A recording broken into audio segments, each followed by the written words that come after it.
Hey everyone, my name is Jake and welcome to Storytime. Today we're going to be looking at some choosing beggar stories, so sit back, relax and enjoy. Champagne on a beer budget. Disclosure, I work in car sales, so a lot of people have some animosity towards us right from the start. I work for Subaru in the US, which is a super easy brand that tries very hard to alleviate the whole negotiating process by giving its customers the same incentives. Working with customers who are looking at our new premium Ascent, third row SUV with cloth interior, to start they were super rude to me and didn't want to give me contact info or driver's licenses. I stood my ground as best as I could without being aggressive and told them I cannot drive a car with them unless I can make photocopies of their licenses. Anyways, we go and drive the car and they give me no time to go over any features because they keep asking me pricing questions that I would have no way of answering without getting them pricing together in the store. I have perfect credit. What is my interest rate? What is the monthly payment? Keep in mind they have given me no info on their trade-in, which they didn't even drive in. When we get back, I go through the whole, "Is this the right car for you?" spiel, because I don't want to have to price them a car and start over. Once we go over pricing, they basically just say the only way any of this is going to work is if we have their monthly payments under $500. Not one to waste my own time, we ran their payment at Subaru program rate and the exact term and money down they asked for and discounted the car like $1,100 below invoice and it comes to $491. When I tell them this, they say, "Well, we thought about it and we think the touring is a better fit for us. So if you can do that at the same price, we have a deal." Keep in mind the touring is a full $10,000 more and we already are well below our cost on a new car, which never happens. I told them that wasn't possible and refused to even humor it. "If you want the touring, we can price that out, but you haven't even seen or driven one, and it's $200 a month more minimum." So after asking for like 3 hours if they can get free stuff like trailer hitches and oil changes for life, they leave while I am up making them photocopies.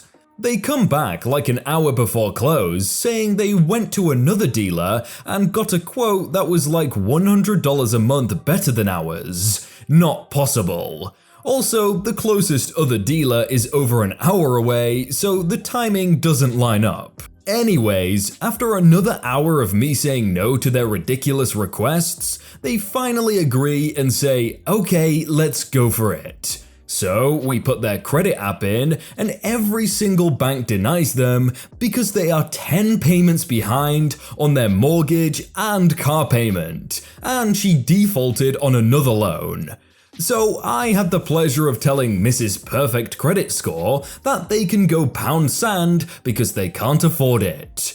They freak out saying that they have never missed a payment and that what we are doing is fraud and lying to them and stormed out. They came back a week later to the Chevy store that our company also owns and tried to do the same thing to another salesman. But he called me up when he realized they had worked with another salesman before, and I told him I'd be right up to help him out. While I was walking over there, they peace out and I have never heard from them since. That must have been a great feeling of being like, "Oh my god, they're at the other place we own, I want to go over there right now and say the same thing to them." And as soon as they saw this guy, they must have been like, "Oh god, get out, get out."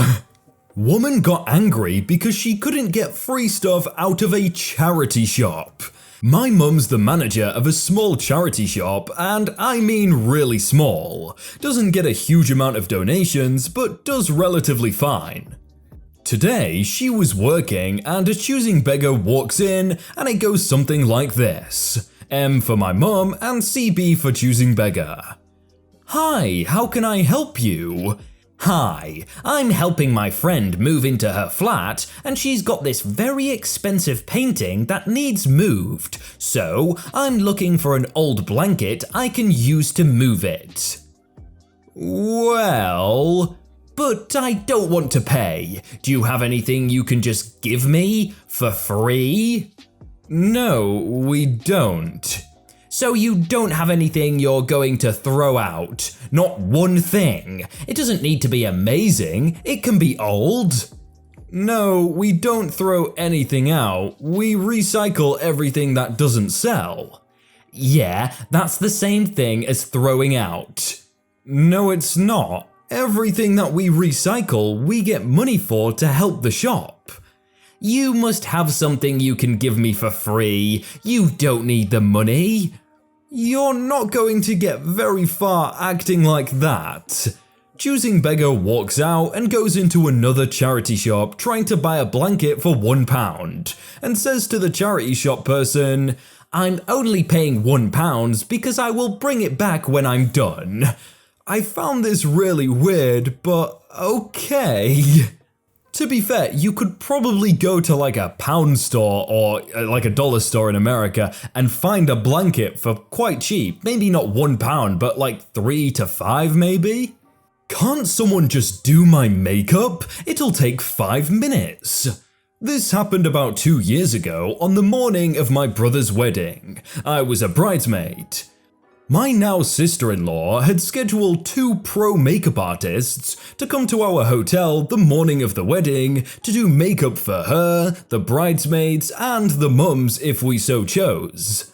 We were to each foot our own bill of $50. Bride didn't care whether we wore makeup or not. I'm pretty good at my makeup after years of practice, so I elected to do my own. I was applying my makeup and everyone else was patiently taking their turns with the makeup artists, except the mother of the bride. I'll call her Chrissy. Chrissy is a textbook narcissist who expects the world to cater to her every whim. She spent the entire morning traipsing through our rooms, moaning, "Can't someone do my makeup?" We mostly ignored her because she, like everyone else, had been given that option with the pro for $50. Unfortunately, she eventually got a look at my makeup and the following conversation ensued. "You look so pretty. Who did your makeup?" "I did." "Oh, that's great. Can you do mine too?" "Sorry, I don't really know how to do makeup on other people." This is true, but I didn't add that I also had no interest in doing her a favor, as even on our short acquaintance, I'd witnessed plenty of her brazen manipulations firsthand. Chrissy, whining, "Oh please, just do what you did, it'll take 5 minutes." She gestures to my face full of about 15 different products and 40 minutes of work. I really can't, and it won't look good if I try. You could see if the makeup artist 1 or 2 still has a slot open. I can't afford that, just do something simple. Me giving in out of sheer exasperation, and because her daughter, the bride, was visibly upset by her mum's antics at this point. Fine, bring me your makeup. I can do mascara and a basic shadow on your lids, but nothing fancy. Oh, I don't have any makeup. You can just use yours. I saw you have foundation and eyeliner too. At this point, I didn't even know what to say. She kept at me, so I just kept repeating, "Sorry, no. Sorry, no," as she followed me around. Eventually, I went down the venue to get away from her, and sadly, that's the least obnoxious thing she did on the eve of the wedding and the day itself. Why don't people just do their makeup like when they're at home before they get to the wedding venue? Like, you don't go anywhere else and expect to do your makeup when you're out, you do it before, right? Now I know why this upset me. Choosing teacher. I did a lot of calligraphy in high school, and one of the teachers next to my homeroom really liked what I did. She told me that her mum was celebrating an important birthday soon and wanted me to write on the envelopes for invitations with calligraphy. Name, address, and such. I asked her if I'd get paid, and she said she's technically not allowed to pay me because she's in school, but she basically said, I might give you a gift card if I like the envelopes. Me, not wanting to disappoint school authority, stupidly agreed. She said it wouldn't take me very long. A few days later, she handed me a stack of envelopes and a list of around 30 names and addresses. She nagged me about it, but I handed the completed envelopes about 2 days later. That stack took me about 5 hours. She then handed me another stack. I thought the 30 was it, but there was about 100 more I had to do. Something felt very wrong. I kept it from my parents because I felt like they wouldn't like me doing so much unpaid side work for a teacher. I was also making $25 an hour for tutoring, and it felt like I was at a loss here. I eventually told one of my favorite teachers, and she told me I was being used and I should stop doing the work. I told her I wouldn't do the rest and said I was super busy. I felt judged the rest of the year, but now I know that I had dealt with a choosing beggar. The thing that confuses me the most is how this mother has 100 friends. Like 100 people going to your birthday event? That seems like too many, right? Give my kid premium snacks.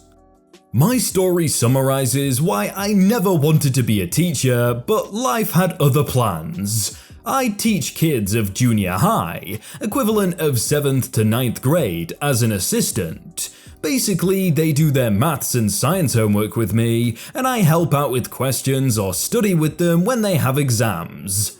Because of the nature of this, I am in a class with many kids. 5 under my supervision, 7 more under another teacher, who are in different grades, studying different subjects at the same time. What does this mean? Simple, this classroom has never known true silence. A few days ago, I had an epiphany.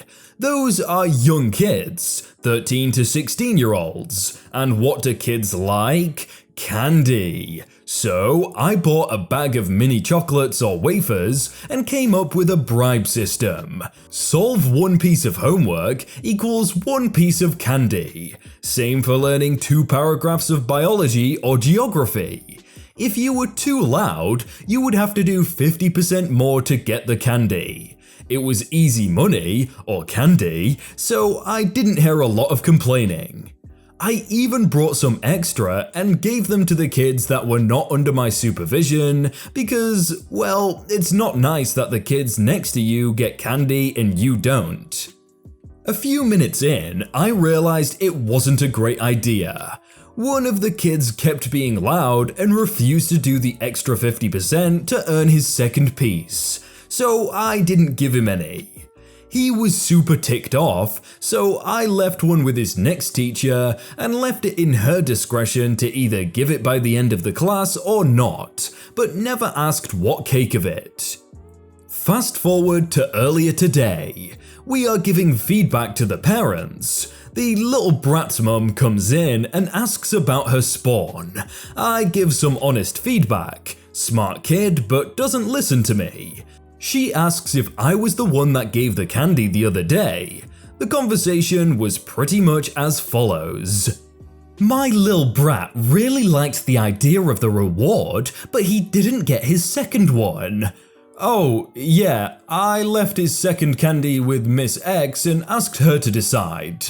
But why? He did the task. He was disruptive, so I asked that he do extra work. Mind you, the extra work would have been 7 minutes of his time tops.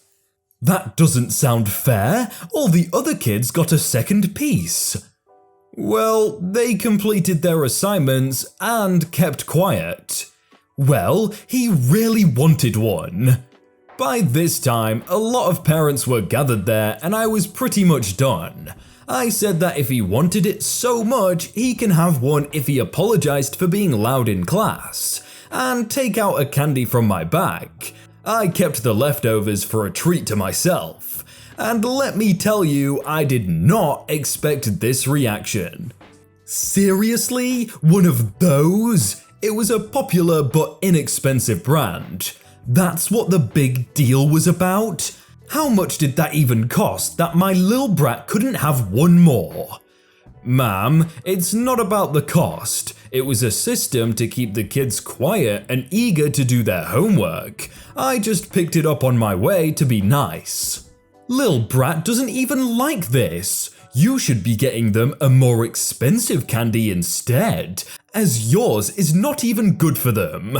As if hers was not made of sugar. It was one piece of candy, and it's not like I do it regularly. Besides, I bought these, not the school. After that, she made sure to let me know that I was feeding the kids garbage. She kept the candy, by the way, and I should be more responsible to not be unfair or discriminatory. I said thank you for your feedback, and she seemed offended. I think she went to talk to my boss after that.